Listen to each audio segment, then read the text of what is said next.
Hello, and welcome to the Death to the Scene Network. This is the Death to the Scene review show, and I am your host, Bailey. This is my first time doing a video on this channel by myself. I'm very excited about it. Usually it's Trevor and Tim hanging out, but I have commandeered the channel for this one. Today we are doing a review of the EP By Neighbor by Brook, who are great friends of mine. I'm very excited to talk about this one, but let's start with the facts. The entire thing was recorded, mixed, and mastered by Zach Fisk, who's someone I'm a big fan of. The album art was done by Maisie Woodhams and Brenna, their bassist. All of the drums on the tracks were done by Jake Harris from Sporting, and it was put out by Montgomery Street Records. They have one feature in it in the first song, that being Stepping on Legos, and the feature in that is Nolan McGovern, who starts the EP off. And I was really excited for this. If you don't know, I was lucky enough to interview them in a longer term kind of podcast situation. It was great to talk to them, and I learned a lot about this EP before it came out.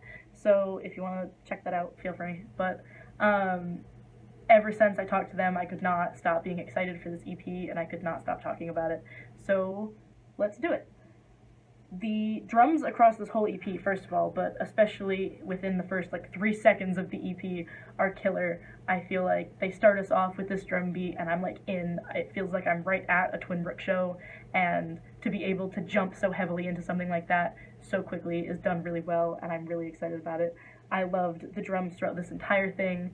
I know I got to speak to their drummer Jamie, who unfortunately was not the one that recorded the drums on the EP, and he seemed equally as excited about how it sounded, which I think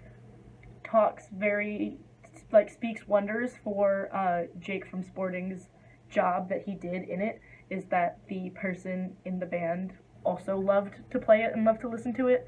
So I think that just says a lot about Jake Harris. I think he did a great job doing that.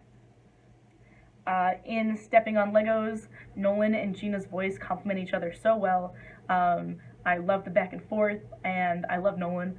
I think that both of their voices go together really well, and so I was really excited about that. Also, whatever they did to Gina's voice,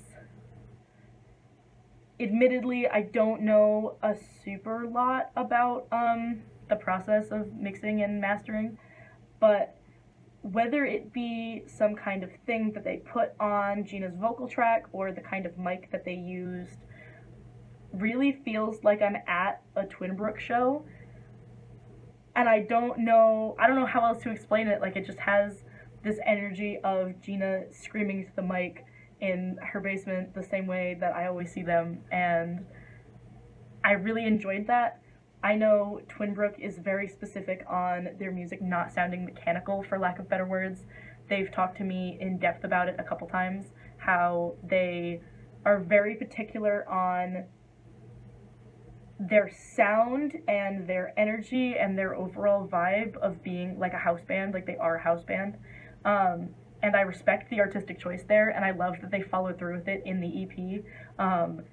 When talking to them, they referred to the EP to me as a polished turd. And I thought that was a very Brook thing to say, honestly. But I thought that the choice to make it not overly polished or overly produced was very interesting and done really well, honestly. It was really successful. They did it really good. The crowd singing 2 minutes into Stepping on Legos, the little crowd bit, one is an excellent break in the song, is done really cleanly, and is my favorite part about listening to the song live.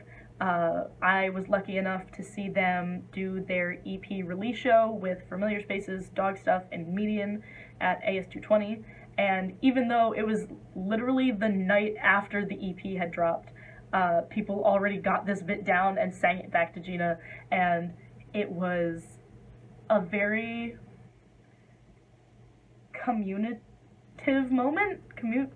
moment. Something that I really like about Brook is that they always have this energy. They call themselves a frat, of being this big thing that you get to be a part of, and I felt that so heavily at their EP release show, especially in the words that I had managed to cling on to sing back at them, as everybody was screaming and crowd surfing and stage diving, which is not something that I've usually seen at AS220, honestly. It felt like we were all a part of something, and I really liked that, and really liked more that I knew that that's something that Twin Brook really strives for, and so to see them be able to do that was really cool. I enjoyed the energy of the whole EP, honestly. They call it, kind of jokingly, sad music tamashtu, which is something that they've been using for a while, I think, and this EP is that. Whereas all of the lyrics in the EP are pretty heavy, about pretty sad things, but at the same time as it being, like, pretty sad lyrics, you almost forget that because while Gina is being sad, the drums keep kicking and the guitar keeps going, and it's almost like you can't not move to this EP. Even when listening to it back now, I listened to the whole thing through and through to do this video, and the entire time I just, like, found myself bopping around. It's almost like you just can't not to this EP, which I think is really cool. Before the EP dropped, they dropped a music video on the Monday before, I think, for their song Welcome to Flavortown, which is about Guy Fieri, in case you were wondering. It's set in, well, first of all, the basement, you know the basement, and also in a bowling alley. I believe it's North Bowl in North Attleboro, which I thought was hilarious, honestly. The entire video was nothing but them laughing and having fun and drinking Narragansett beers and being bros, and that's everything that Twin Brook is, honestly. Twin Brook is bros.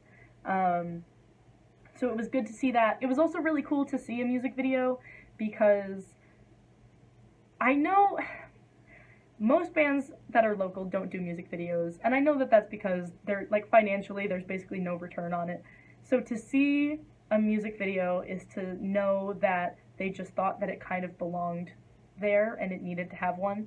So anytime that I see something like that, I get really excited about it, because that must mean that they're very passionate about it. So to see this compilation of just this band being best friends and having a great time, I loved it.